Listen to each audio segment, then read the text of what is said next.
Salam, Horas Damang Dainang, saudara-saudara yang dikasihi oleh Tuhan Yesus Kristus. Mari kita memuji Tuhan dengan bernyanyi dari buku ND nomor 581 ayat 1.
Kasih karunia dan damai sejahtera dari Tuhan Allah Bapa kita dan dari anaknya Tuhan Yesus Kristus menyertai kamu sekalian. Amin.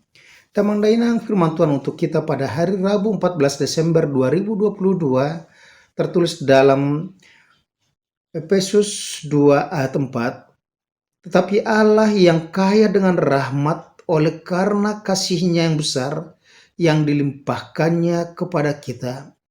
Alai anggo debata para si roha bulod do jala parholong roha na balga maradopok kita. Demikian pembacaan firman Tuhan.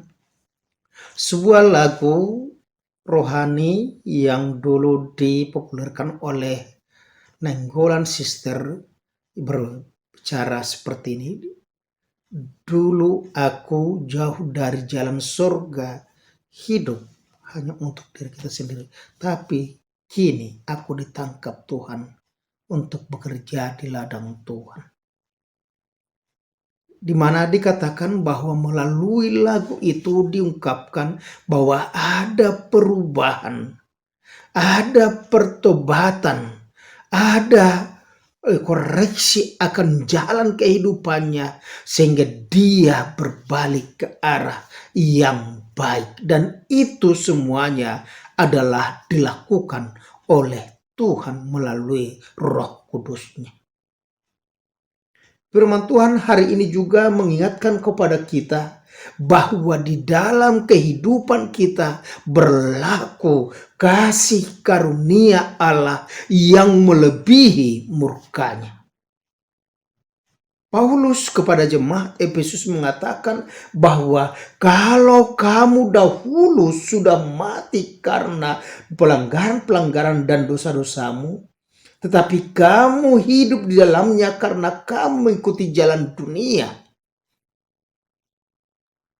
tetapi sekarang kamu dihidupkan oleh kasih karunia. Dalam pengakuan dosa kita diingatkan betapapun merahnya dosamu seperti kanki sumba, seperti kirmi akan menjadi putih, seperti kapas, seperti salju. Di mana murka Tuhan itu yang dilakukan kepada manusia berdosa.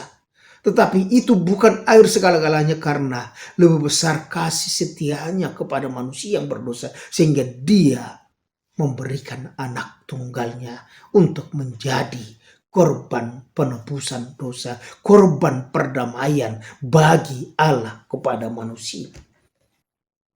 Kita semuanya melakukan itu sebelum kita dipanggil oleh Yesus Kristus menjadi umatnya. Dan itu terjadi karena Allah yang kaya dengan rahmat oleh kasih-Nya yang besar yang dilimpahkannya kepada kita. Kalau kita membaca itu nanti akan dikatakan bahwa kamu diselamatkan bukan karena perbuatan baikmu, bukan karena hasil usahamu, tetapi hanya karena pemberian Allah. Pemberian Allah semata-mata. Di mana Allah telah memberikan anaknya Tuhan Yesus Kristus yang mungkin pada perayaan-perayaan Advent, perayaan-perayaan Natal yang akan kita lakukan, maka kita diingatkan bagaimana kasih Allah itu begitu besarnya akan dunia ini sehingga dia memberikan anak tunggalnya supaya semua orang percaya kepadanya tidak binasa melainkan beroleh kehidupan yang kekal. Besarlah karunia Allah di dalam kehidupan kita. Tetapi menjadi persoalan dalam kehidupan kita ketika Tuhan sudah memberikan kasih karunia-Nya kepada kita yang begitu besar. Apa sebenarnya yang dituntut Tuhan daripada kita? Yaitu yang pertama dikatakan supaya kita berperilaku dalam kebenaran Kristus. Kita hidup bukan asal hidup saja, tetapi kita hidup untuk melakukan perbuatan-perbuatan baik sesuai dengan kebenaran Kristus. Kita berperilaku dalam kehidupan yang sudah dibangkitkan, di mana kematian kita melalui baptisan kudus, kematian Yesus Kristus itu memberikan bahwa kematian kita juga dalam dosa. Tetapi telah kebangkitan Yesus Kristus, maka kita dibangkitkan dalam hidup yang baru. Kita harus berperilaku sesuai dengan kehendak Tuhan. Yang ketiga dikatakan ketika kita sudah diselamatkan oleh Kristus, kita sudah ditebus dengan harga yang mahal. Seorang budak ketika dia dibebaskan oleh tuannya, maka dia akan tunduk kepada Tuhan yang baru itu.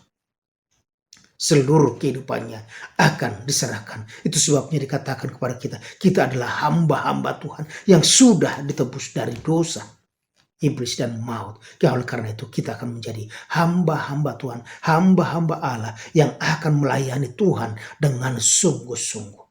Berperilaku sesuai dengan kehendak-Nya dan jangan sia-siakan kasih karunia Tuhan yang sudah engkau terima. Tetapi pergunakanlah itu untuk semakin menyatakan kuasa Tuhan, pertolongan Tuhan di dalam kehidupanmu, sehingga nama Tuhan semakin dipermuliakan, firman dan Injil sampai ke ujung bumi.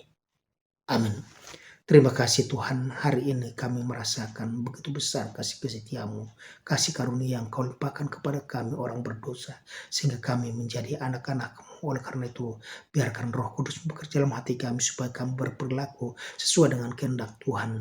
Hidup kami semakin dibangkitkan, meninggalkan kuasa dosa, dan kami mau melakukan kehendak-Mu. Dalam nama Tuhan Yesus Kristus kami ucap syukur. Amin. Anugerah Tuhan kita Yesus Kristus, kasih tiala Bapa dan persekutuan dengan Roh Kudus menyertai dan berkat engkau sekarang sampai selama-lamanya. Amin. Selamat pagi. Lakukanlah pekerjaanmu sebagai alat untuk menyatakan bahwa Anda sudah menerima kasih karunia yang berguna bagi orang lain dan kemuliaan Kristus. Shalom, Horas.